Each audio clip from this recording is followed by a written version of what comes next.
শুরু করব Roman Reigns, CM punk এবং স্যাথ রলিন্সকে নিয়ে। আর এদের ম্যাচ কনফার্ম হয়ে গেছে, তারা রেসলম্যানিয়া 41 এর নাইট 1 এ মেইন ইভেন্ট করবে। এটা কিন্তু ডাব্লিউডাব্লিউ অফিশিয়াল করে দেয়নি, কিন্তু কালকের ভিডিওতে আমি বলেছিলাম এটা অফিশিয়াল হয়ে যাবে। আর আপনারা জানেন এদের ম্যাচটা অবভিয়াস নাইট 1 এর মেইন ইভেন্ট করবে। এইখানে তিনটাই মেগা স্টার।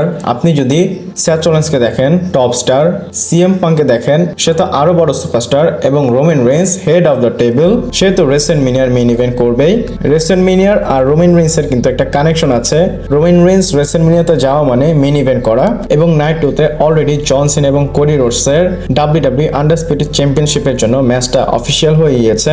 আর ডাব্লিউডাব্লিউ যেহেতু রোমান এবং স্যাথ এবং সিএম পাঙ্কের ম্যাচটা অ্যানাউন্স করে দেয়নি, আমি 100% কনফার্ম বলতে পারি ডাব্লিউডাব্লিউ খুব শীঘ্রই অ্যানাউন্স করে দিবে। এটা আমি কেন বললাম, পল হেমেন কিন্তু সিএম পাঙ্কে বলেছে তুমি তোমার রেসলম্যানিয়ার মেইন ইভেন্টের ক্লোজে আছো, তুমি এই কন্ট্রাক্টটাকে সাইন করো। এটা তো একদম ক্লিয়ার পল হেমেনের কথাতে যে এদের ম্যাচটা মেইন ইভেন্টে হবে। এছাড়াও আপনাদের আরো একটা ইন্টারেস্টিং কথা বলবো, রোমান রেইন্স তার রেসলম্যানিয়ার 10টা মেইন ইভেন্ট কনফার্ম করেছে, এবং আপনারা জানেন 10 নম্বরের সবচেয়ে প্রথম সে ব্রক লেসনারকে ফেস করেছিল, তারপর 32 তে সে ট্রিপল এইচ কে ফেস করেছিল, এবং 33 তে আন্ডারটেকারকে সে ফেস করেছিল, এবং 34 এ কিন্তু আবার ব্রক লেসনারকে ফেস করেছিল, এবং 37 এর মেইন ইভেন্টে সে ফেস করেছিল ড্যানিয়েল ব্রায়ান এবং এইচ কে ট্রিপল থ্রেট ম্যাচে, এবং 38 এ কিন্তু এগেইন ব্রক লেসনার, তখনই কিন্তু রোমান রেইন্স ডাবল চ্যাম্পিয়ন হয়েছিল, এবং 39 এ কোডি রোডস, এবং রেসলম্যানিয়া 40 তে নাইট 1 এ সে স্যাথ এবং কোডিকে ফেস করেছে, এবং নাইট 2 তে কোডি রোডসকে ফেস করেছিল। আর রেসলম্যানিয়া 41 এ রলিন্স এবং সিএম পাঙ্ককে সে মেইন ইভেন্টে ফেস করবে। যদি আপনারা দেখেন 31, 32, 33, 34 ব্যাক টু ব্যাক কিন্তু 4টা রেসলম্যানিয়ার মেইন ইভেন্ট করেছে, এবং তারপরে কিন্তু বেরেন কমনকে ফেস করেছিল, এবং কোভিড চলে এসেছিল, সেই 2টা বছর তার জন্য খারাপ ছিল। তারপর ব্যাক টু ব্যাক কিন্তু 4টা রেসলম্যানিয়ার মেইন ইভেন্ট মানে 5টা হবে সে ফেস করেছে। এখন যেটা হবে সেটা হবে 6 নাম্বার। আর এই মেইন ইভেন্ট করার কারণে রোমান রেইন্স ট্রাভেল চিফ হয়েছে। আর আমি বলবো এখন রোমান রেইন্স যে স্ম্যাকডাউনে বলেছিল যে এই কোম্পানিকে আমি ক্যারি করেছি, সেটা কিন্তু খারাপ বলেনি। আর আপনাদের কি মনে হয় আমাকে অবশ্যই কমেন্ট করে জানাবেন, এবং আজকে অনেক আপডেট দেবো, চলুন শুরু করা যাক। Hello viewers, welcome to wrestle Bangla BD. Cody রোডসে নিউ মার্চেন্ডাইজ এসেছে, এবং আপনাদের এটা দেখাবো কারণ এটা অনেক বেশি ইন্টারেস্টিং এবং সুন্দর। আমরা কিন্তু ওয়েট করেছিলাম জন সিনার অফিসিয়াল হিল টার্নের যে মার্চেন্ডাইজ সেটা দেখার জন্য, এবং সেটা কিন্তু বের হয়ে গিয়েছে, আমি আপনাদের দেখিয়েছি। আর এখানে আপনারা দেখতে পাচ্ছেন কোডির অফিসিয়াল নতুন মার্চেন্ডাইজ, এবং এখানে কি আগে লেখা আই ওয়ান্ট গিভ আপ, এবং ওয়ান্টে যে ও সেটা কিন্তু কোডি রোডসের লোগো দেওয়া আমেরিকার নাইটমেয়ারের। আর এখানে কিন্তু কোডির ব্র্যান্ডিং হয়ে গিয়েছে। আর যদি পেছনে দেখেন সেখানে লেখা আছে সিনা ডিড, এবং যদি পুরোটা একসাথে পড়ি এখানে লেখা আছে আই ওয়ান্ট গিভ আপ সিনা ডিড, এবং এটা কোডি রোডসের নতুন মার্চেন্ডাইজ। এটা কোডি রোডসের উপর কেমন লাগবে সেটাও আমি দেখতে ইন্টারেস্টেড। এটা কেন বললাম, কারণ কোডি কিন্তু নর্মালি ব্লেজার পরে আসে, সবসময় একটু কর্পোরেট ভাবেই থাকে, মানে অফিসিয়ালদের মতো। যদি এই মার্চেন্ডাইজটা পরে আসে দেখতে হয়তো ভালোই লাগবে। আপনারা কি মনে করেন আমাকে কমেন্ট করে অবশ্যই জানাবেন। এরপর আরো একটা ইন্টারেস্টিং বিষয় নিয়ে বলবো, আর এটা হচ্ছে রেসলম্যানিয়ার এন্ট্রান্সকে নিয়ে, আর সেটা হচ্ছে সিএম পাঙ্কের এন্ট্রান্স এবং লাভ ইন কালার ব্র্যান্ড। তারা রেসলম্যানিয়াতে এসে নিজেরাই cult of personality live performance করবে। এখানে আপনারা দেখতে পাচ্ছেন লেখা আছে living colour the band that sang CM Punk's entrance song cult of personality just announce they will be perform live in Las Vegas during WrestleMania weekend.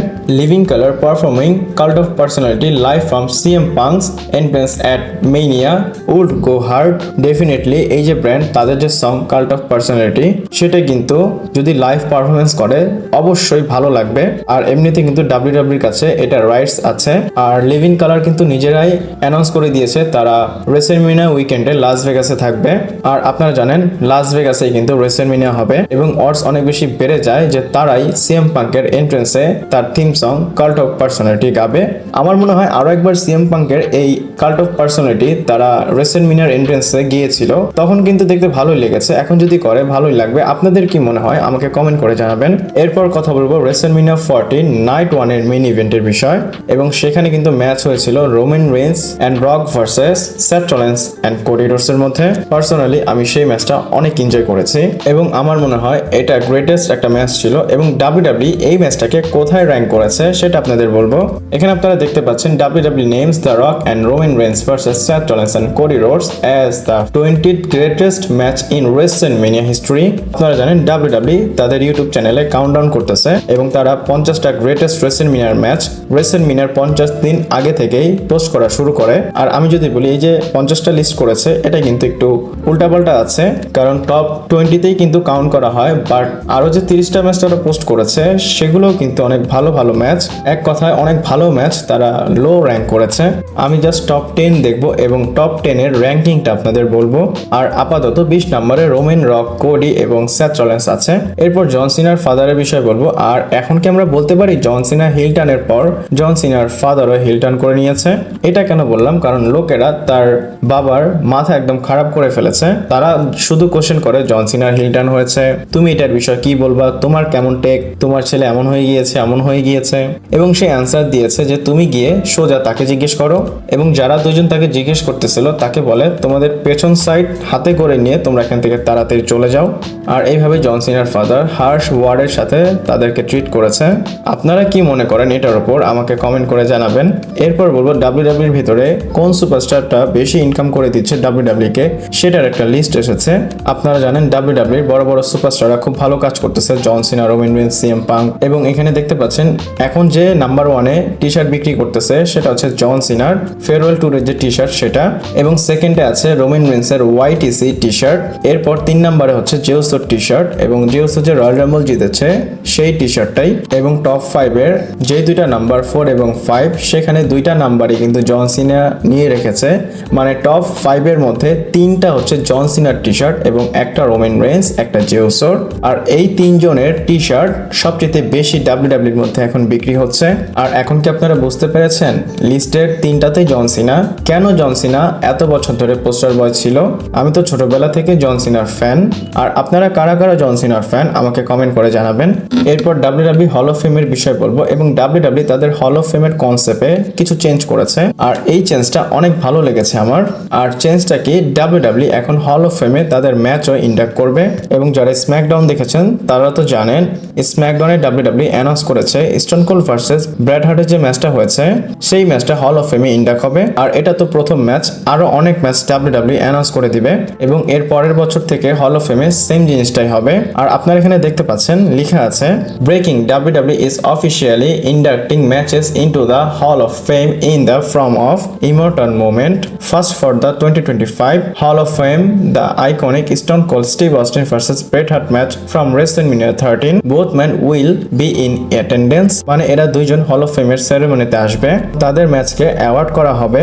আর এটার উপর আপনাদের কেমন টেক আমাকে কমেন্ট করে জানাবেন। এরপর রে ফিনিক্স এর বিষয় বলবো। আর ডাব্লিউডাব্লিউ কিন্তু নিজে থেকে অফিশিয়ালি অ্যানাউন্স করে দিয়েছে রে ফিনিক্স এর পরের স্ম্যাকডাউনে আসবে। আর সবার প্রথম যে আপডেটটা এসেছিল PWN এর, তারা কিন্তু বলেছিল রে ফিনিক্স রেসলম্যানিয়ার আগে আসবে এবং আমি কিন্তু আপনাদের আরো আগেই বলেছিলাম এই নিউজটা এবং PWN এর আপডেট একদম সঠিক হয়েছে।